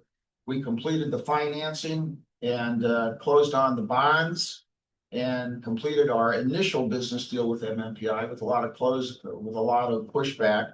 But we got that all done in November, and that meant that we were a shovel-ready job before the end of 2010. So there was all this money available through what were called recovery zone type facility bonds. 100% of those bonds for the state of Ohio went to this project. So we were the only shovel-ready job that could use them. And the only reason we were able to do that is because it was a design build project that we did on a very fast track. So now go on. So the original deal, I'll just tell you, the original deal, you obviously had deeds from the private landowners and city to the county. There was the lease of the land from the county to the developer for $1. Then there was a sublease and a sublease back. And this is where this $9 million came into play, and we couldn't change it. This was in the original development agreement. So basically, the county paid $4 million of rent to MMPI, and then they paid another number somewhere between $5 and $7 million of supplemental rent. That's the $9 million that all goes to MMPI. There's a bunch of ancillary agreements and everything else. So fast forward. Now, so that closing's in 2010. So on January 3rd, two things happened that day. The new county government was sworn in, the new Fitzgerald and everybody. That same day we had the groundbreaking. First thing they did after they were sworn in is they came to the groundbreaking of this facility. Fast forward 2 years. We worked very hard for 2 years. Bonnie, by the way, by this point, Bonnie, when did you start? January 11? Yeah. So Bonnie gets involved. So now she's there and I meet Bonnie, and now Bonnie's very familiar with what happens for the next 2 years because we build this place. The convention center opens on June 7, and we have the ribbon cutting on June 13. So I will tell you that while we're cutting the ribbon in the front room, we then go to the back room. By this point in time, Vornado, which is a national real estate developer, owned MMPI. We had defaulted them. We told them that they were not meeting their obligations, particularly with the global center, and we had planned all this. We wanted to get rid of it. So we met in the back room and we negotiated with Vornado getting out of this deal, with getting them out of the deal. By the way, they claimed that their lease was worth $50 million. They wanted $20 million. Bonnie, you may, I'm not remember any of this stuff. They wanted $20 million. We settled with them, or we paid them $3 million to go away. But keep in mind that at that point in time, they were getting this $9 million of rent. As soon as we made them go away, we were able to save immediately $5 million because we didn't have to pay the supplemental rent. So we paid that back within about 3 or 4 months. But this meant that we had a void. We no longer had this private developer. So we terminated them, but we had to form the entity that replaced them. And that was this organization, CCCFDC. It was formed as a 501c4. One thing you have to remember, there were 2 reasons why there's a CCCFDC. Number one, there had to be a private entity. You couldn't absorb this by the public government because, for one thing, we were using over $200 million of industrial development bonds or industrial revenue bonds. Those bonds can only be utilized in a situation where there's a private entity. So you had to keep the private entity. Number 2, it was also believed that there should be an independent entity from the county, so there's continuity. So things didn't change every time the county changed. That's another issue for another day, but that's what was believed at the time. So we end up with a suite of documents. All of the stuff that MMPI has transfers over to and is reformed and redone with this organization. All the agreements with this organization and the county are reformed. There's agreements with the city. There's a whole suite of agreements. So next slide. Well, go back one slide. Back to that one more thing. So what then happens is we need an operator. So instead of MMPI, who didn't know how to operate this anyway, by October, a few months later, we go out with the RFP. We hire SMG, which became ASM, which became Legends, which is these guys. It's been these guys with different names the whole way through. Yeah, one said. Yes. Pardon? That's fine. Oh, yeah, I'm sorry. Yes. I did this very quickly last night. All right, 2027. Go ahead. You're right. So the construction is successful. Project completes 3 months early, significantly under budget. But the problem, of course, is that can't get the bookings because we still need the connected convention center hotel. I'll just very quickly tell you this. Next slide. We propose one.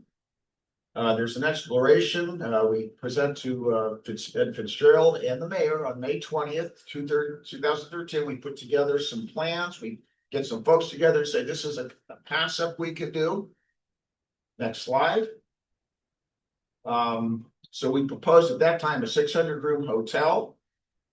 We explained that a lot of the funding can be based on the savings that we already generated. There's still a lot left in that 4% sales tax.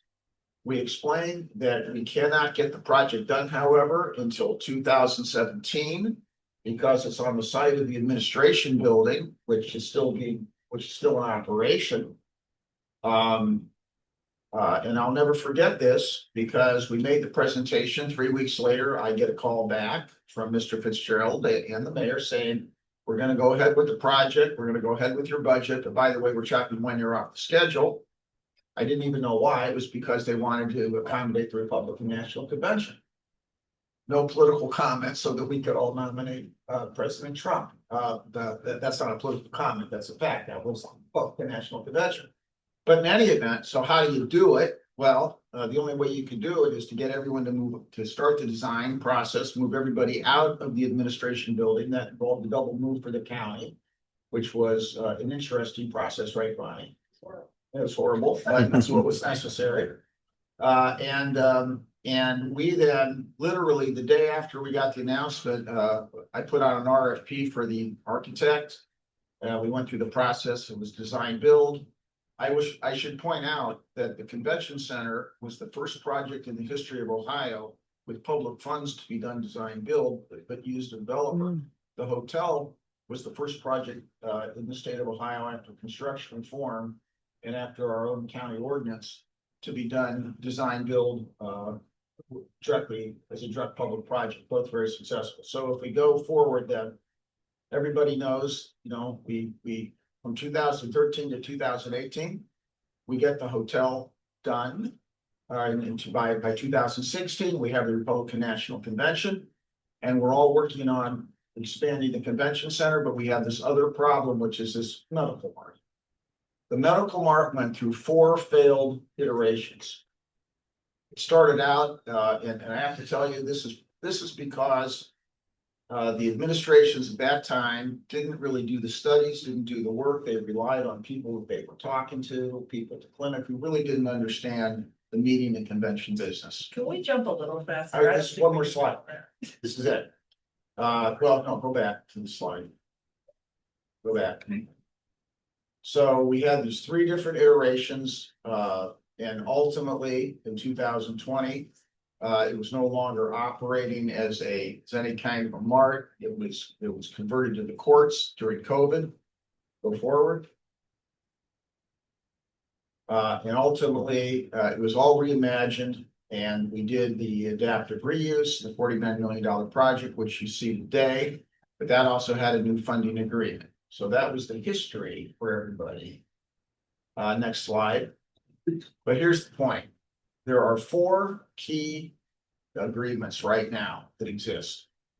And it's the way we operate. There's an amended and restated ground lease. There's an amended and restated lease agreement. There is a sublease and operating agreement. And there's a project funding agreement. What these agreements all do in combination is they are the real estate deal that allows this facility to exist. It is the deal that allowed the bonds to flow. There's basically a lease back, so money goes back and forth between the county and the CCCFDC. In essence, what occurs is that the subsidy is in essence the equivalent of the bed tax, which has to be devoted to this purpose anyway. That's the subsidy right now. And then obviously the revenues come in, the expenses are paid. We have an obligation as to what is paid back to the county if we have an excess. There are a lot of deals with respect to how capital repairs are done, and there's a bunch of ancillary agreements. All this comes to a conclusion in September of next year. It all has to be replaced by something. And we have, and this is just a prelude to what happens next. So there are options for how this is done. There are options for what the governance methodology is. If you go to the next slide. More than 50% of the content of these agreements no longer has relevance. Even if we continue them, we would modify them dramatically. But the threshold question is whether the CCFDC entity is preserved and extended, modified, or even eliminated. The legal structure, the purpose and scope, the method of operation of financial subsidy. This is all the immediate decision that has to be made. Then there's a tremendous amount of work to document what happens next. It's fundamentally a county decision. Obviously, there will be CCCFDC input as requested by the county. But that is the point we are at. There have been some discussions with the county to date. But obviously we have two board members on the executive committee, which are Debbie and Trevor. They obviously have the dual role of being on the board and being key executives with the county. And so we are at that point right now of having to quickly get through these threshold questions. The county has to do that. County has to get back to us. And then we have to work through a whole series of issues under these agreements and how this facility operates. So that was my 12 minutes or so. So Debbie. Thank you. Yeah, so we have a lot of work to do. Obviously, wanted to give you a little bit of background as to what's happening. I think more to come forward. There probably be potential for some more discussion prior to our October meeting. But if anybody have any immediate questions, that was going to back to why. So it's not a one-time thing.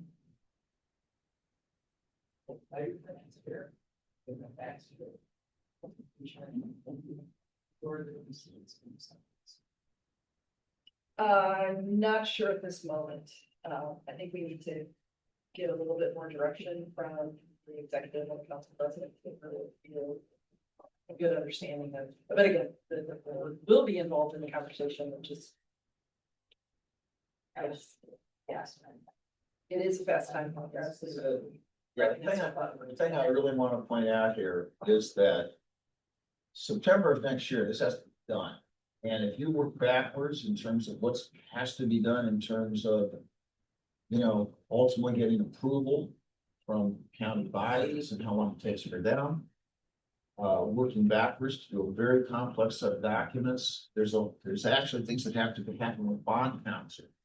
Believe it or not, because even though the duration of the bonds ends, there's still determination, things that have to occur. There's a lot of work here. And so this very first step to getting to the threshold, and I know Debbie and Trevor know this, we have to get county very quickly to go through this and create the initial direction, because what's going to happen here is the clock's ticking there. It really takes a lot of time to solve that. So are the expiration of the bonds, are they the same for the convention center versus the Hilton Hotel? Well, there's different. The answer is yes.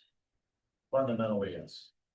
And what's the year that they'll? There's a different for both. There's different bonds, but the answer is yes. For all of them expire in 27. Yes. Okay. And as you know, it's all about what's funded by the 4% sales tax. So you've seen all of those conversations. So we have a lot to do. We understand more to come on that. Apologize that this was a very long meeting and very last minute part of the conversation and the agenda today. If I could beg your indulgence for 4 minutes if the board has time, I would still like to go into an executive session to discuss just a personnel matter. There was nothing on this contract extension that we just talked about. Someone who want to make a motion, thank you, second. We do need a roll call, Julie. To go into executive session. Debbie Barry, Yes. Connor Coakley, Tom Einhaus, David Gilbert, Yes. Deb Janik, Trevor McAleer, Yes. Rashonda Smith, Bonnie Teeuwen, Yeah. Alton Tinker. Yes.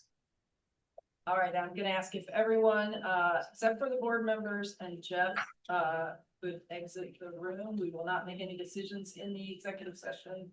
And we'll come out to close out the meeting. You're welcome to stay if you want another further agenda items. Are we all set? Yes. Excellent. We have come back from the executive session. No formal votes or actions were taken. Can I have a can someone just say motion? Thank you. Thank you, Tom. Second, all in favor? We are now done meeting. Thank you very much, everybody, for your extra time. Thank you.